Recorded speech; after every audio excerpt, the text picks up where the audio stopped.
Hi friends, welcome to Guru குருப channel. நம்மளுக்கு என்ன பார்க்க போகிறோம்னா 10th இலக்கியம் பார்த்துட்ருக்கோம்.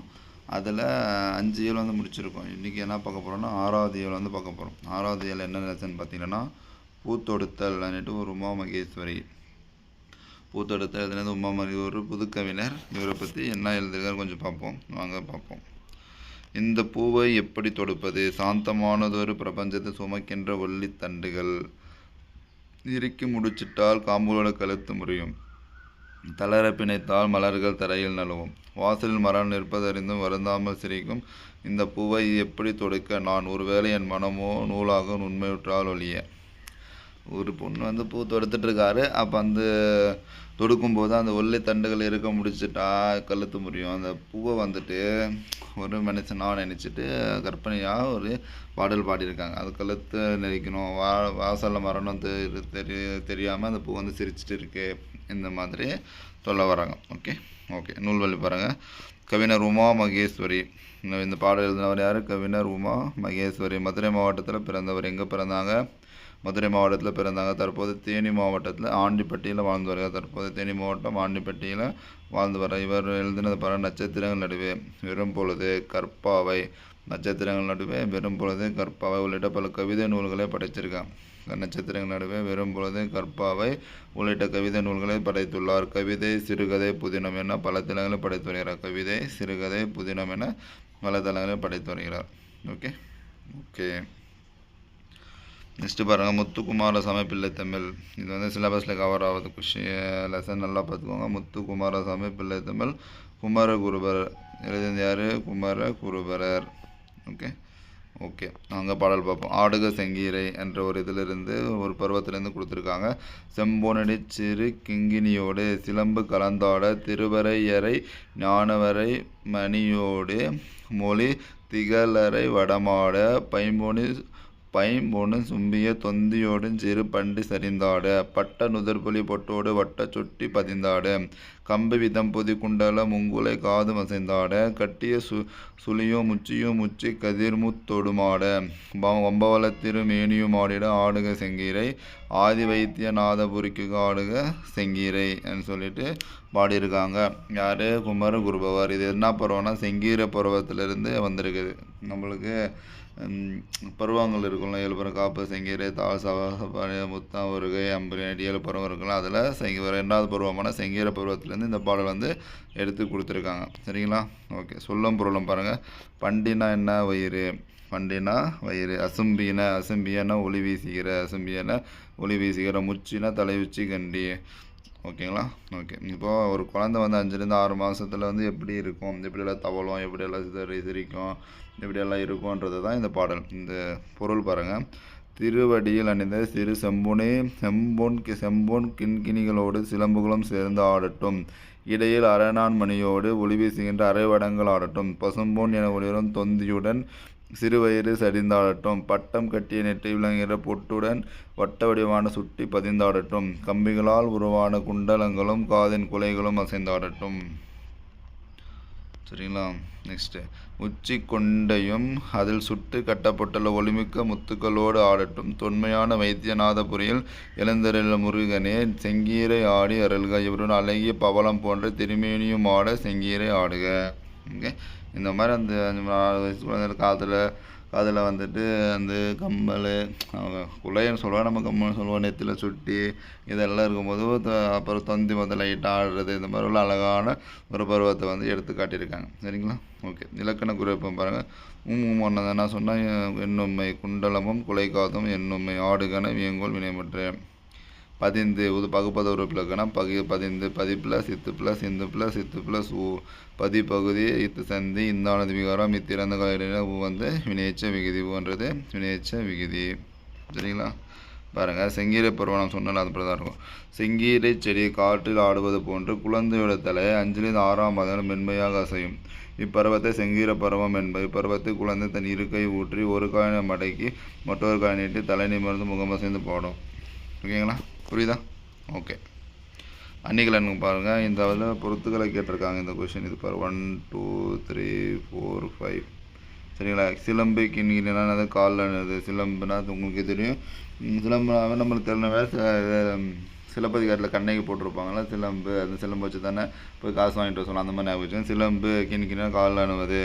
அரை நான்னா இடையில் அணிவது. அரை நான்னா இடையில். சுட்டினா எப்போவுமே நெத்தியில் தான் போடுவாங்க, அதான் நெற்றியில் அணிவது. குண்டலம் குலைனா காதில்.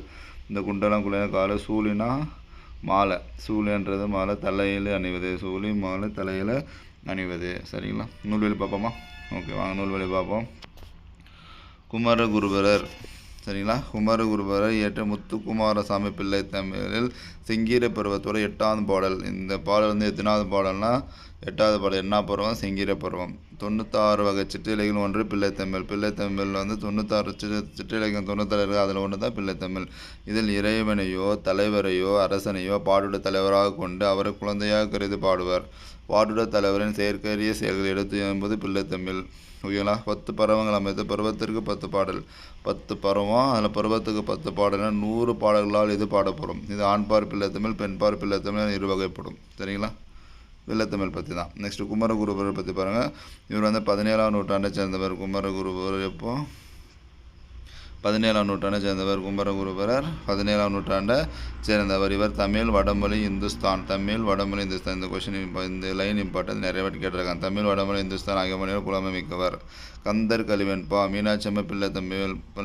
குதிரை கலம்பகம். சகலகலா வள்ளிமாலை. நீதிநெறி விளக்கம். திருவாரூர் மும்மணிக்கோவை முதலான நூல்கள் இயற்றியுள்ளார். இந்த நூல்கள்லாம் ரொம்ப இம்பார்ட்டன்ட்பா. இப்போது மதுரை கிழமை எழுதியது யாருன்ற கூட கேட்டிருக்காங்க. திருவாரூர் மும்மணி கோயில் எழுதியது யாருன்னு கேட்டிருக்காங்க. இந்த மாதிரி இது நல்லா எழுதி வச்சு படிச்சுக்கோங்க. சரிங்களா? ஓகே. இருபாலருக்கும் பொதுவான பருவங்கள் பாருங்கள். காப்பு, செங்கீரை, தாள், சப்பானி, முத்தம், ஒருகை, அம்பளி. இந்த 7மே சரி. இந்த ஆர்டர் ரொம்ப முக்கியம்ப்பா. 5, 6, 7 இந்த ஆர்டரு கம்பல்சரி முக்கியம். இப்போ வந்து முத்தம் எழுது எத்தனாவது பருவம், இல்லை அம்புலன்றது எத்தனாவது பருவன்ற மாதிரி கேட்பாங்க. சரிங்களா? ஓகே. ஆண்பார் பிள்ளைத்தமிழோட கடைசி பருவம் சிற்றில் சிறுபறை சிறுதேர். எல்லாமே சிசியில் வரும். சிற்றில் சிறுபறை சிறுதேர். பெண்பால்னா கலங்கு அம்மானை ஊசல். பெண்பால்னா கலங்கு அம்மானை ஊசல். ஓகே, புரிஞ்சா? ஓகே, அது முடிஞ்சிருச்சு. நெக்ஸ்ட்டு ஒரு கம்பராமாயணம். ரொம்ப இம்பார்ட்டண்டான லெசன்ப்பா. ஏன்னா கம்பராமாயணத்தை பற்றி இல்லை கம்பரை பற்றி இல்லாத தமிழ் கொஷின் பேப்பரை நீங்கள் பார்க்க முடியாது. அந்தளவுக்கு ரொம்ப இம்பார்ட்டன்ட்.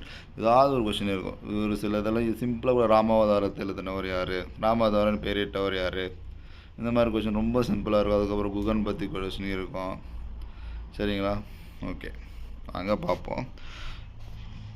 அங்கே கம்பன் இசைத்த கவியெல்லாம் நான் என்று பாரதி பெருமைப்படுகிறார். கொஷின் இது கூட கேட்கலாம், பார்த்து வச்சுக்கோ. எந்த லைனுமே விடக்கூடாது. கம்பன் இசைத்த கவியெல்லாம் நான் என்று பெருமைப்படுகிறவர் யார் என்கிட்ட கொஷின் கேட்கலாம். யார்? நம்ம பாரதி. ஓகே. பாலகாண்டம் ஆற்றுப்படத்தில் என்ன சொல்லியிருக்கான்னு பாருங்கள். 6 இயற்கையின் தோற்றமாக இல்லாமல் ஒரு ஓவியமாக விரிகிறது. அது உயிரென காணும் அந்த அழகுணர்ச்சி கவிதை ஓடி நெஞ்சில் நிறைகிறது. அந்த ஆற்றவை பற்றி தான் பாட போகிறோம். பாருங்கள்.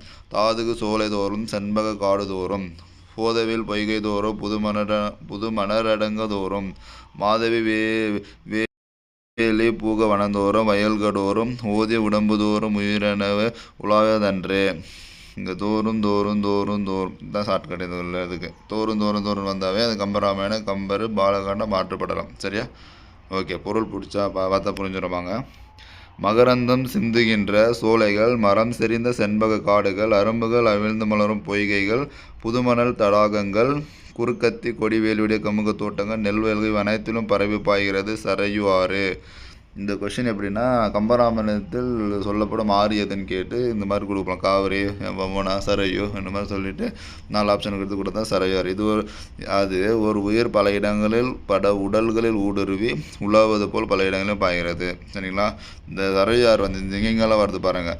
சோலைகளில், மரத்தில் சென்ற காடுகள் வழியாக, அரும்புகளில் விழுந்த மலரும் பொய்கையில், புதுமணர் தடாகங்களில், குறுக்கத்தில், கொடிவேடு கமுக தோட்டங்களில், நெல்வயல் எல்லாத்திலும் பாய்ந்து வர்றது தான் இந்த சரையு ஆறுன்ற மாதிரி ஒரு கற்பனையான தோற்றங்கள். சரிங்களா? ஓகே. நெக்ஸ்ட்டு பாலகாண்டம் நாட்டுப்படலம். ஓகே, பாலகாண்டம் நாட்டுப்படலம் பாருங்கள். இயற்கை குழுவீட்டிருக்கும் காட்சி பெரிய கலை நிகழ்வை நடப்பதற்கான தோற்றமாக கம்பன் கவி காட்டுகிறது. பாருங்கள். இந்த இது வந்துட்டு இம்பார்ட்டன்ட்ப்பா. இது வந்து கேட்டிருக்காங்க முன்னாடி, இதுவும் கேட்டிருக்காங்க. மேலே பார்த்தோம்ல சர்வேயர், அதுவும் கேட்டிருக்காங்க. தண்டலை மயில்களாட தாமரை விளக்கந் தாங்க கொண்டல்கண் முழவினோங்க குவளைக்கண் விழித்து நோக்க தெண்டிரை எழினு காட்ட தேம்பிலி மகரையாளின் வண்டுகள் இனிது பாட மருதம் வீட்டிற்குமாதே என்ற மாதிரி பாலகாண்டத்தில் நாட்டுப்படத்தில் சொல்லியிருக்காங்க. பாடலோட பொருள் பார்ப்போமா? குளிர்ந்த சோலைகளில் மயில்கள் அழகுறாட, சரிங்களா? விரித்தாமரை மலர்கள் ஏற்றிய விளக்குகள் போல் தோன்ற சூழும் மேகங்கள் மத்தள ஒளியாய் எழ மலரும் குவளை மலர்கள் கண்கள் விழித்து பார்ப்பது போல் காண நீர்நிலைகள் எழுப்பும் அழக திரைச்சிலைகளாய் விரைய மகரையாளின் தேனிசை ஒன்றுகள் ரிங்காரம் பாட மருந்து மீட்டிருக்கிறது. சரிங்களா? அந்த இடத்துல அந்த இருக்கிற இடத்த வந்து இப்போ பாலகாண்டம் பார்த்தோம்னா அந்த பாலகாண்டத்தில் அதோட இயற்கையோட வர்ணனையை வந்து இந்த மாதிரி சொல்லியிருக்காங்க. இப்படி மயில்கள் அளவுகள் ஆடுறது, தாமரை மலர் விரியுது, ஏற்று விளக்குகள் போதும், மேகங்கள் வந்து மத்த வழியாக எழுறது, இந்த குவளை மலர்கள் சொல்லுவாங்கள்ல, அது வந்து கண்கள் விரிது பார்க்கறது போல இருக்கிறது. அப்புறம் நீர்நிலைகள் எழுப்பும் மலைகள் வந்து திரைச்சிலையாக விரிகிறது, மகரையாளி தேனி செப்பல் வண்டுகள் ரிங்காரம் பாடுவது, இந்த மாதிரி அந்த இயற்கையை இவ்வளோ இதாக சொல்லியிருக்காங்க. சரிங்க, ஓகே. நெக்ஸ்ட்டு பாலகாண்டம் நாட்டுப்படலம் பாருங்கள். ஒன்றின் இருப்பால் இன்னொன்று அடையாளப்படுத்தப்படுகிறது. ஒன்றின் இருப்பால் இன்னொன்று அடையாளப்படுத்தப்படுகிறது என்ற மெய்யியலை கொண்டு ஒரு நாட்டின் பெருமையை புலப்படுத்த கம்பனோட உத்து போற்றத்தக்கது. பாருங்கள். வன்மை இல்லையோர் வறுமை இன்மையார், வறுமை இல்லையார் இன்மை இல்லையோ சிறனர் இன்மையால், உண்மை இல்லையோ உண்மை இல்லை பொய்யுரை இல்லாமையால், வெண்மை இல்லையேல் கேள்வி மேவலால். சரிங்களா? கோசல நாட்டில் சிறிதும் வறுமை இல்லாததுனால அங்கே கொடைக்கு அவடும் இல்லை, வறுமையே இல்லை, அதனால கொடுக்க வேண்டிய அவசியம் இல்லை. சரிங்களா? நேருக்கு நேர் போர் புரிபவர் இல்லை, அதனால உடல் வலிமையை எடுத்துக்காட்ட வாய்ப்பு இல்லை. போர் புரிவு இருந்தால் தான் நான் அவனோட பலசாலின்ற மாதிரி காட்டும். யாருமே இல்லை, அதனால அது வாய்ப்பே இல்லை. பொய்மேல் இல்லாமையால் மெய்யுமே தனித்து விளங்கவில்லை. நாங்கள் பொய்யை யாரும் பேசுகிறதில்லை, அதனால் இது உண்மையை நிலைக்கணும்னு சொல்ல வேண்டிய அவசியம் அங்கே இல்லை. பல வகை கேள்வி செல்வம் மிகுந்து விளங்குவது அங்கே அறியாமல் சிறிதும் இல்லை. இப்போது நல்லா ஒரு சில பேர் நல்லா படிச்சுன்னா அறியாமல் போகணும்னா என்ன பண்ணணும்? நல்லா படித்து உலக நடப்புகளை தெரிஞ்சுட்டு நம்மளுக்கு இருக்க அறியாமல் போயிடும். அந்த மாதிரி கேள்வி சொல்லத்தை எல்லாரும் சிறந்து விளங்க தான் அங்கே அறியாமையாக இருக்கிறவங்க யாருமே இல்லை அப்படின்ற மாதிரி சொல்ல வராங்க. சரிங்களா? புரிஞ்சா? ஓகே. இது ஷார்ட்கட்டே தேவையில்லை, இந்த மாதிரி வந்தாலும் கம்பராமாயணம் தான் தெரிஞ்சிடும். சரிங்களா? அயோத்திய காண்டம் கங்கை படலம் பாருங்கள். ராமனுடைய மாநில மேனியை வர்ணிக்கும் கம்பன் மை மரகதம் என்றெல்லாம் உவமை சொல்லி நிறைவாக சொல்ல இயலவில்லை என்பதை ஐயோ என்ற சொல்லில் வைப்பதன் வாயிலாக அதை இயன்றதாக்குகிறான். சரிங்களா? பாருங்கள். வெய்யோ நொலி தன் மேனியின் விரிசோதியின் மறைய பொய்யோ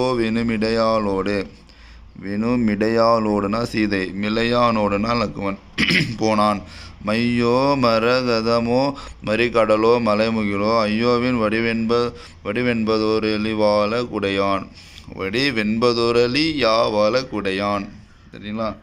பாடலும் பாருங்க. பகலவன் பட்டொலி ராமனுடன் நீலமேனி ஒளியில் பட்டு இல்லை என்னும்படி மறைந்துவிட இடையே இல்லை என்னும்படியான நுண்ணிய இடையால் சீதையோடும் இளையவன் லக்குனோடும் போனான்.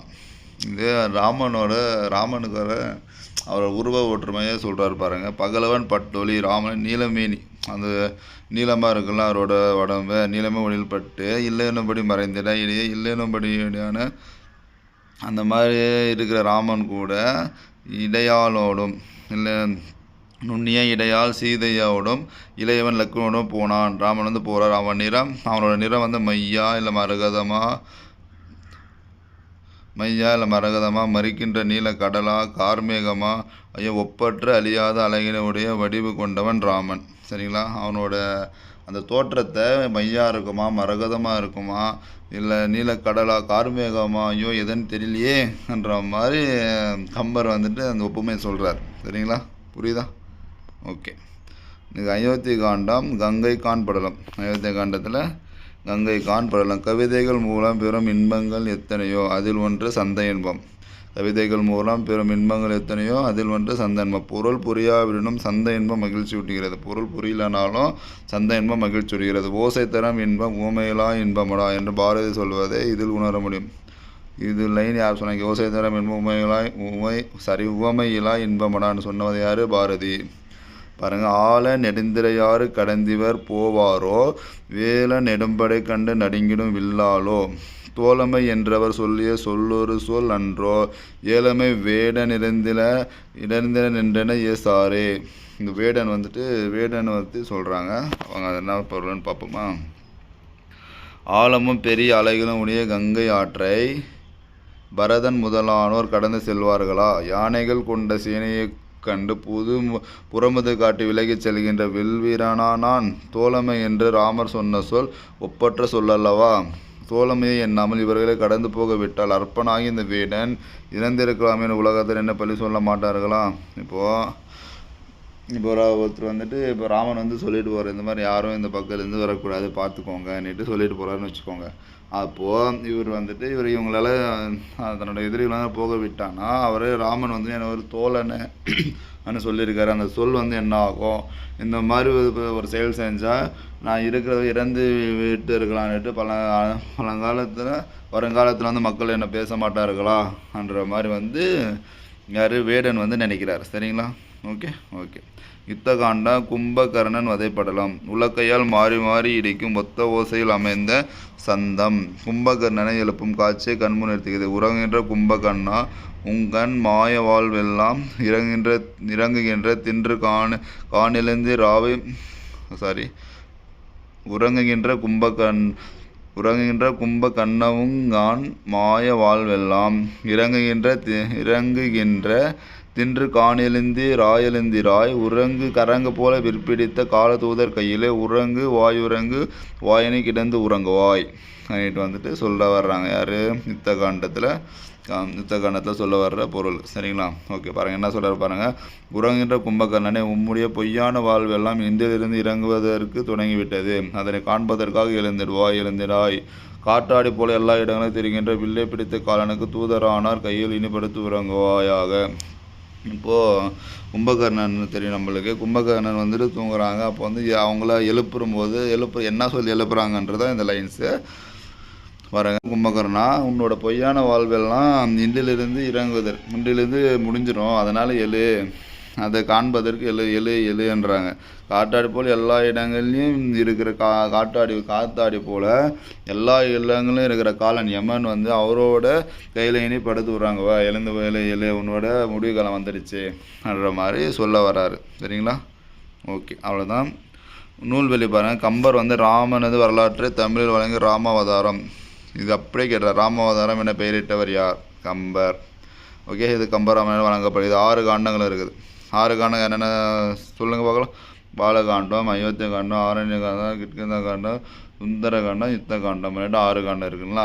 அந்த 6 காண்டங்களுக்கு கம்பராமாயண பாடல்கள் சந்தனய மிக்கவை. அவற்றுள் அழகுணர்ச்சி மிக்க சில கவிதைகள் பாடப்பகுதியாக அமைந்துள்ளன. கம்பரை பற்றி கல்வியில் பெரியவர் கம்பர். கம்பன் வீட்டு கட்டு தெரியும் கவிப்பாடும் போன்ற முதுமொழிக்கு உரியவர் கம்பர். இவர் எங்கே சோழ நாட்டு திருவெழுந்தூரை சேர்ந்தவர். நல்லா ஞாபகம் வச்சுக்கோங்க. சோழ நாட்டு திருவெழுந்தூர். திருவெண்ணெய் நல்லூர் சடையப்ப வள்ளலால் ஆதரிக்கப்பட்டவர். விருத்தம் என்னும் ஒன்பவர் உயர்கம்பன். விருத்தம் என்னும் ஒன்பவருக்கு உயர்கம்பன் என்று புகழப்பட்டவர். இவர் எழுதிய நூல்களை பாருங்கள். சரஸ்வதி அந்தாதி, சடகோபர் அந்தாதி, திருக்கை வழக்கம், ஏர் 70, சிலை 70. இந்த நூல்களை ரொம்ப இம்பார்ட்டன்ட். நிறைய டைம் கேட்டிருக்காங்க டிஎன்பிஎஸ்சி கொஸ்டின்ஸ். சரஸ்வதி அந்தாதி, சடகோபர் அந்தாதி, திருக்கை வழக்கம், ஏர் 70, சிலை 70 முதலிய நூல்களை எழுதியிருக்கார். சரிங்களா? புரிஞ்சா? ஓகே ஃப்ரெண்ட்ஸ், இது அவ்வளோதான்.